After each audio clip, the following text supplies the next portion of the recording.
Orang itu kalau cuma mau hidup sendiri atau sama keluarganya, apa gunanya hidup? Kalau tidak bisa berguna untuk orang lain. Berawal dari itu aja. Dan ini juga ya, kita ini kan kerja secara ini ya, kebetulan-kebetulan. Bahwa menurut saya ya, manusia itu kan sifatnya cuma ada dua ya. Kalau nggak mujur apes manusia itu. Tidak ada orang hebat karena kita kaya, karena kita ada duit, karena kita bekerja ini sukses atau apa. Itu sebenarnya kita lagi mujur aja. Yang kuasa memberi kita titipan. Saya biasa-biasa aja kerja pasrah-pasrah begitu aja saya. Alhamdulillah ada hasil, ya sudah hasil itu kita bagi-bagi. Bahkan punya kita ini manajemen itu tidak tertata dengan rapi.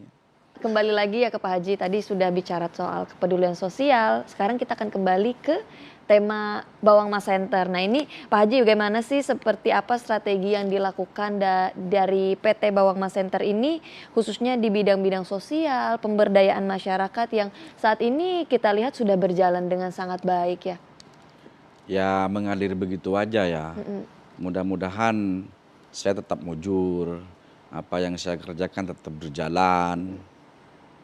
Jadi seperti yang saya bilang tadi, kesimpulannya tidak ada orang yang hebat di dunia ini. Mau jadi apa, tidak ada orang yang hebat.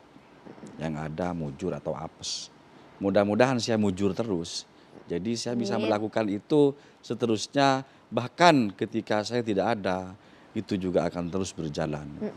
Amin. Tapi ini menarik sekali juga ya Pak Haji, ini apa yang bisa kita petik bahwasannya kita nggak harus selalu melihat dari hasil, tapi ada proses-proses di balik itu yang cukup Ya, menantang, kemudian susahnya bagaimana membangun dan lain sebagainya. Tapi ini bagaimana kemudian Pak Haji melewati tantangan-tantangan yang dihadapi dalam hal ini. Tantangan-tantangan apa aja sih Pak Haji dalam proses menjalankan bisnis ini, khususnya di dalam tembakau?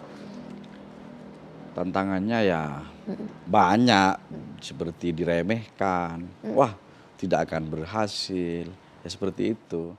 Ya gak usah didengerin, itu kalau saya seperti itu sistemnya. Jadi memang dari dulu prinsip saya ya, orang mau bicara baik atau buruk kepada saja, sama aja ke saya. Mau bicara baik, saya juga tidak senang, mau bicara buruk saya tidak marah.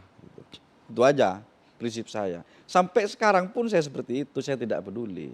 Kebetulan pemirsa memang Haji Heri ini juga selain mengembangkan bisnisnya ini kerap kali dikunjungi oleh ulama-ulama nasional nih seperti Habib Lutfi, kemudian juga Gus Miftah. Nih Pak Haji ini merupakan magnet ya Pak Haji? Ya itulah yang saya bilang tadi, mungkin saya lagi beruntung, mereka mau datang ke saya gitu. Kalau saya apes ya jangankan mereka, tetangga saya bisa nggak datang ke saya. Pak Haji, ini bagaimana kemudian melihat target ke depannya dalam mengembangkan bisnis ini supaya program dan pengembangan yayasan dari PT Bawang Mas ini bisa semakin meningkat dan juga mungkin bisa top global nih Pak Haji bisnisnya? Ya inilah di sini kita tetap butuh dukungan pemerintah. Bagaimana pemerintah bisa mendukung kami. Saya punya cita-cita yang tinggi di sini. Bagaimana apa yang saya lakukan ini bisa selalu dinikmati oleh masyarakat, terutama para petani, sampai saya tiada pun perjuangan saya ini tetap mereka bisa merasakan. Siap Pak Haji, terima kasih banyak. Ini mohon maaf sekali karena waktunya terbatas dan Ya, sebenarnya masih banyak banget yang pengen kita gali nih dari Pak Haji. Ya pemirsa, jangan lupa untuk terus saksikan Inspirasi Pagi karena kita akan menghadirkan tokoh-tokoh inspiratif yang menarik bagi pemirsa di rumah. Tetap saksikan Inspirasi Pagi di pertemuan selanjutnya. Sampai jumpa.